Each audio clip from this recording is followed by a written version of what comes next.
Alright, we're up to number 8. Oh, hey. What's up? Yeah, you want me to read this one for you? Lady and the Tramp. Hell yeah.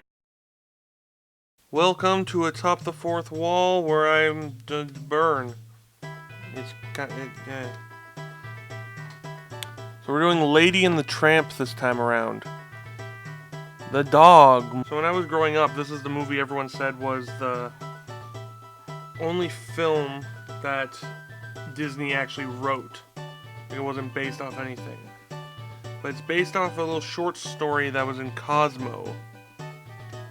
Weird. Called Happy Dan the Cynical Dog. Something like that. Some weird thing. So I guess Tramp is considered Happy Dan. So this was basically the first Disney movie that was based solely around dogs. Like The Secret Life of Pets. Which has been a weird fascination for a lot of cartoons. Because we don't know what goes on in animals' heads. We like to personify them a lot. Like anyone who has like a dog or cat, they'll give them like a funny voice.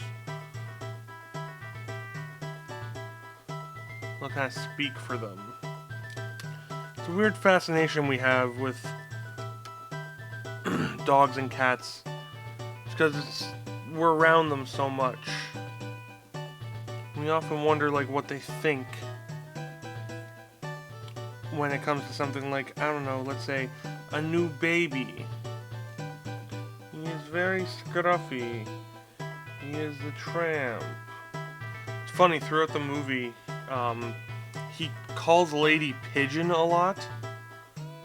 But if there's a short form, he'll just say Pidge.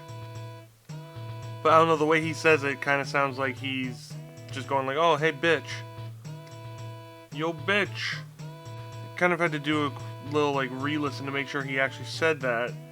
Because it would make sense. It's a female dog. So just like Bambi, this was kind of a movie that, you know, you kind of, at least for me, you kind of see and you're like, yeah, I saw it. It's a classic Disney movie. You know all the famous scenes in it, like the spaghetti.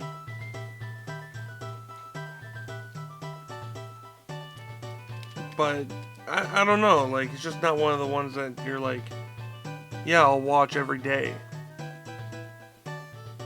Also, it's weird to think this film takes place in the 1910s. I was looking it up, it said, like, it starts off in 1909, like Christmas 1909.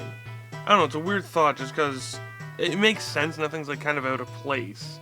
It's not like they're whipping out cell phones or anything, but I don't know, they just never really mention the year, and it doesn't really play into much. 101 Dalmatians kind of had its time period a little more. It wore its time period a little more on its sleeve. He looks like fucking absolute trash. Par for the course.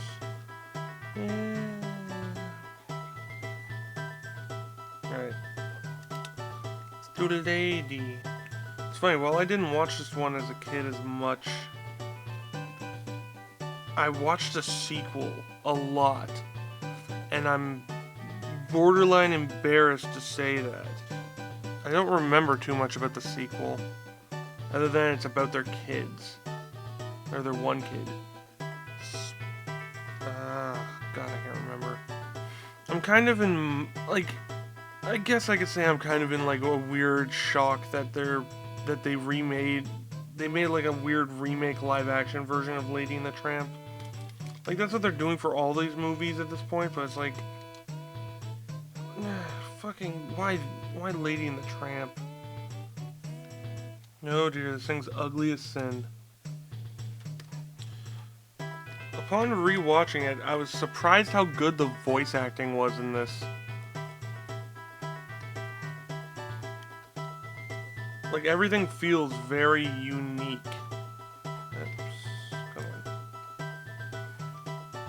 like it didn't feel like they reused any voices that like Disney uses over and over again.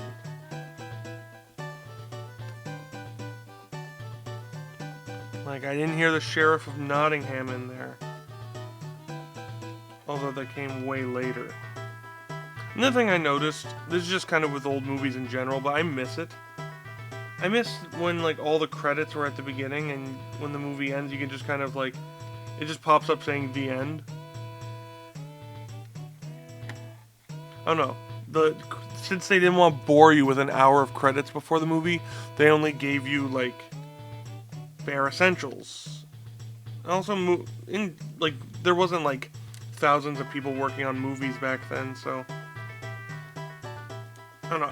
I liked it better. I liked having just the credits at the beginning, and then the movie ends and you're done. You don't have to worry about anything. I mean, not that you have to watch the credits anyway, but still.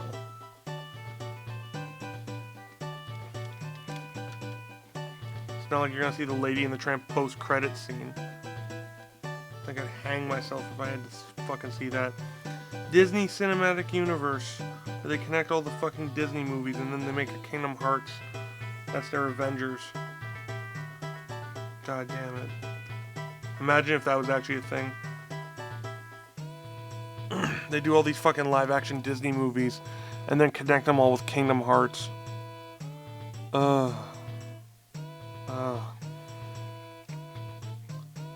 That idea is just like fucking giving me cancer. Oh, there's the lady. Kind of just doing her thing. What's another character? How about the one that everyone fucking remembers? We'll pick one of the cats. It's funny how these cats got so famous that they're almost like, when you think of Lady and the Tramp, you think of the pasta scene and you think of the Siamese cats.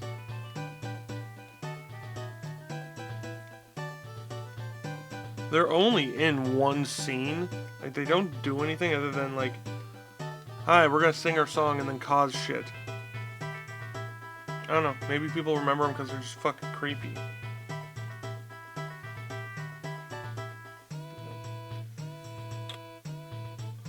I don't know, these cats are creepy. That's probably why they left a lasting legacy. Because they're barely in the movie. They don't do anything. Alright, I think that should do it. I mean, there's not really any other characters other than the other dogs, and I don't care enough about them. Fucking Jacques and Lucky, or is that his name? Lucky? What the fucker was his fucking name? Trusty. But Trusty is basically the exact same dog as the one in, he's the same dog that's in 101 Dalmatians. But yeah, originally they were supposed to kill Trusty in that scene where he gets injured. Like, he was supposed to straight up die. But Peggy Lee, who did a bunch of voices like Darling and the Siamese Cats, and Peg E. I get it. But anyway, yeah, she cried during it, and she begged Disney not to do it, not to repeat Bambi. I think they should have let him die, but, I mean, it wouldn't have been as much of a big deal like in Bambi, so it's not that big a deal.